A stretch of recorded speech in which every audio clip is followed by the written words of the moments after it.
we've got a little more time. I want to talk about that movie, that Netflix movie. Well, before we talk about the movie, I want to talk about this book that I've been listening to. It's called Irresistible. It's called Irresistible: The Rise of Addictive Technology and the Business of Keeping Us Hooked by Adam Alter.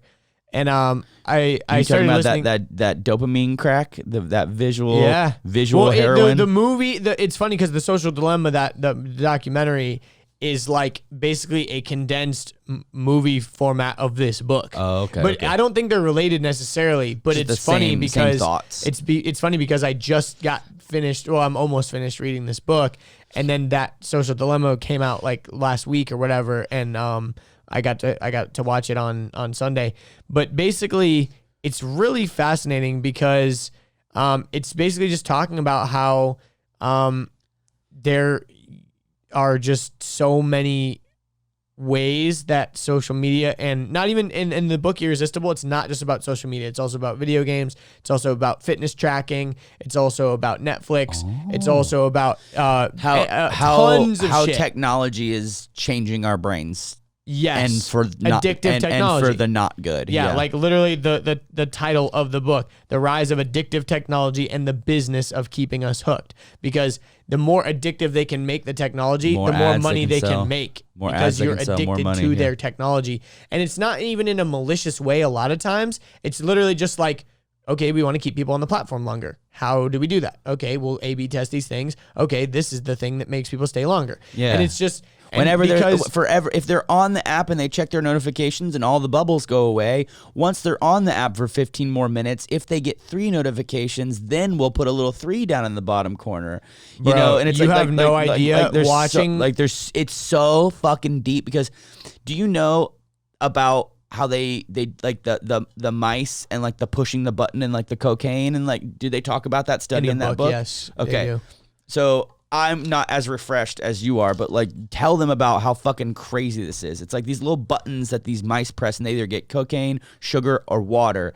And like, well, the thing is when it wasn't there is one study that's like that, and then there's another study where pushing the button will always deliver like one small treat. And then there's another button that when you press, and it always like times out. Like you can't just keep pressing it. Yeah. You like, there's another button that like, it was random. Like sometimes it would give you nothing, but sometimes it would give you a big treat. But or sometimes it would give you a shock.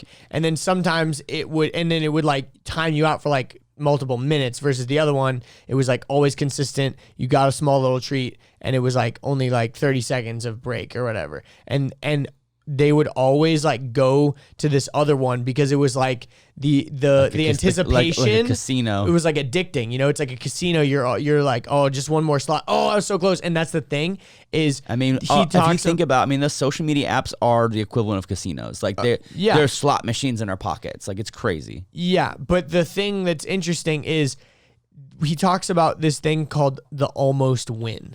So there's this thing that keeps you hooked, and it's called the almost win. And that's what keeps people staying at a slot machine, is getting 2 7s and then a cherry or whatever.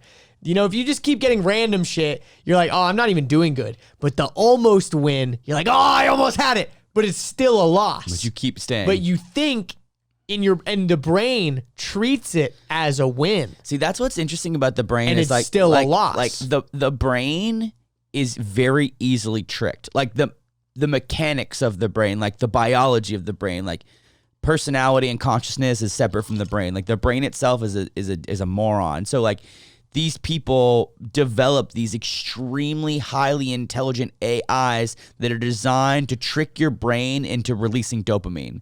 So you feel pleasure and you keep doing the thing over and over and over and over again. When you watch The Social Dilemma, you really see how deep it goes, because everyone knows on some level. They're like, oh yeah, it's a dopamine machine. Oh yeah, I get that little boost. Oh yeah, I'm addicted to it. I scroll. Dude, it goes deep, and it's crazy because the Social Dilemma, the premise of the movie is they get like 15 different people who all worked in social media in big capacity. So, for example, the guy who literally invented the like button for Facebook, a guy that was the president of Instagram and then Pinterest, like the guy that was, he's like the father of VR, like all these people that are really big in these new technologies, and they're just explaining, like this guy he was talking about, he's like, you think you can stop, he's like, but you as a person just don't have the willpower to stop using a thing that has literally been machine learned against millions of people and human psychology. Like, you don't stand a chance. I mean, I can't tell you how many times I've opened. You don't stand a chance. I've opened up my phone, Instagram, check everything on Instagram, Facebook, check everything on Facebook, YouTube, check everything on YouTube, email, check everything on YouTube. Close all the apps, set my phone down, immediately pick my phone back up and right back into it. Jump back into it. And I'll literally be like, what the fuck? Like, I get mad. And then the thing is, I can't stop. I'm like, all right, check my notifications, check my DMs. Okay, next app, check my notifications, check my DMs. Okay, next app, check the comments. Okay, do this. Okay, email, I'll reply. And then I'll be like, dude, I'm so done. Like, that's why, like, I leave my phone in rooms sometimes. I'm like, the only way that I can stop myself from this fucking monkey ass behavior is to literally like remove myself from the phone. Yeah. Like, it's literally like, I hate it. Especially when I don't have anything else to do, meaning like I don't have like a task, so I have the freedom to sit and scroll for hours and hours. Like, I can't tell you how many times I'll like come into the bathroom to like pee. I'll like wash my hands. I'm like changing into like my nighttime clothes or something, and before I know it, 2 hours have passed in my fucking closet. I'm in my closet just like and then I'm like, shit, I hate this, and I'll set it on the counter. And then I'll come back and I'll start changing. I'm like, man, I'd like to listen to a podcast while I'm doing my nighttime routine. And I'll grab my phone to open up the podcast app. But what do? My brain goes open, press, and I'm like, fuck, I don't want to be on here right now. But once I've opened up that rabbit hole, I feel like I have to complete it. It's very strange. It's very, very strange. Yeah, the guy who invented the YouTube recommendation algorithm is in The Social Dilemma. And he's like, literally his advice is to never watch a recommended video. He's like, if you want to break the cycle, he's like, don't watch recommended videos. Only watch things that you're specifically searching for. Because he's like, YouTube knows the rabbit holes and they guide you to those rabbit holes. And like, this is where like the end of the documentary doesn't give like tons of crazy advice. The Irresistible book gives a lot more like practical advice, but it is a little bit older. Like, The Social Dilemma is a very new documentary, so they even talk about coronavirus in it. Oh, shit. Which is really cool.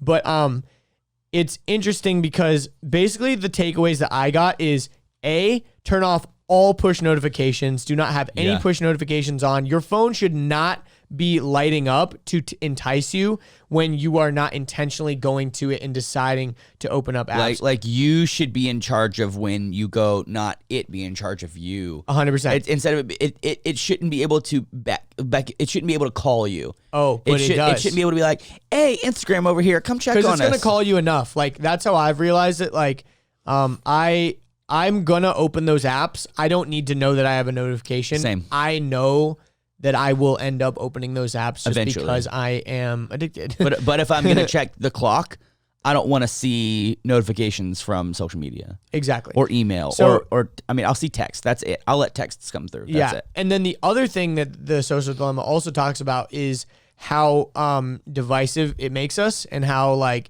you end up only seeing the things that you support. Like, what's even in different the zones. Bubble? It's called a bubble or something like that. Or an echo chamber. Thank you. Yeah.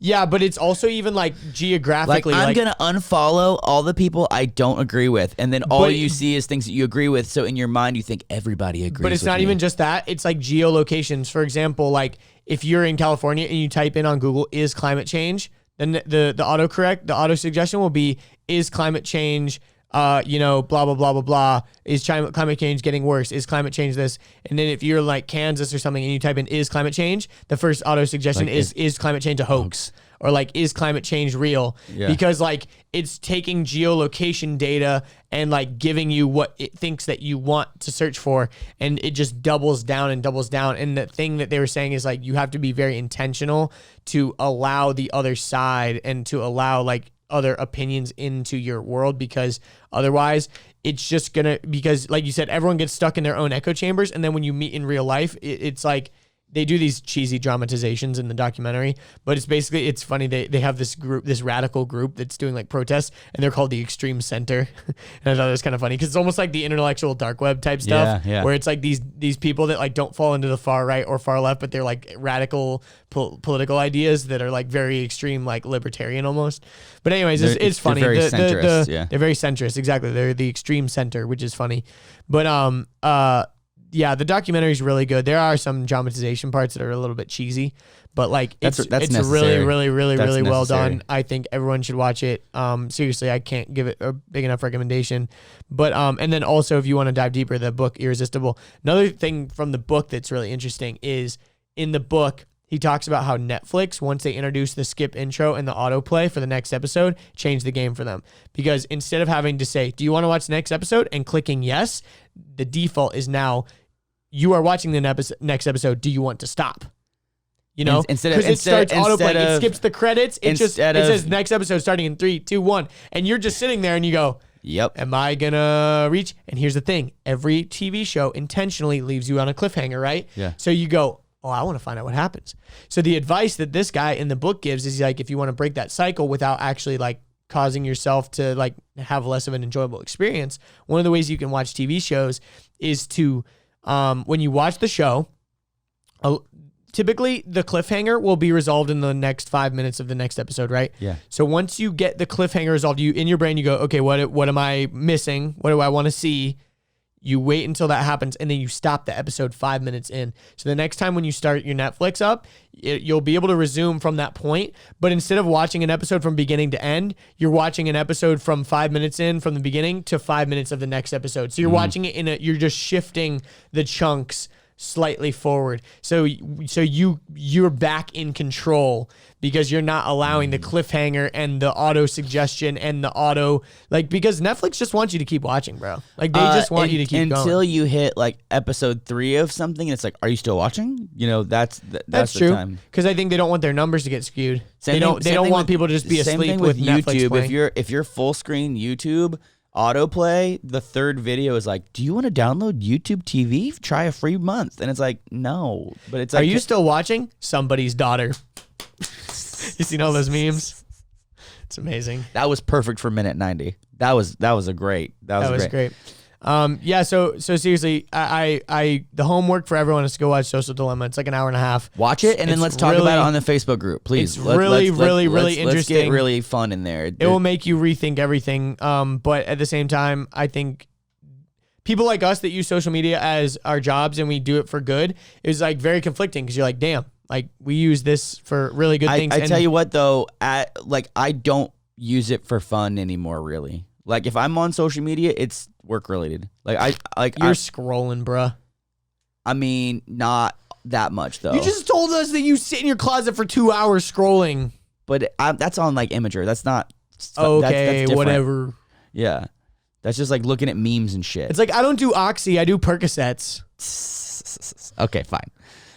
But I guess what I'm saying is like, it used to be. I don't do that. It used to be that like for example, my story game, people that have been following me for a long time, I used to do stories like a minimum of like 2 to 6 a day. Now, like, that's not the addiction part. That's creation. Anyways, it doesn't matter. We're done with the episode. But hope you enjoyed that clip. If you want to watch the full episode, you can click right here. If you want to subscribe to the channel, you can click right here. If you want to watch more clips, we got 2 more right over here.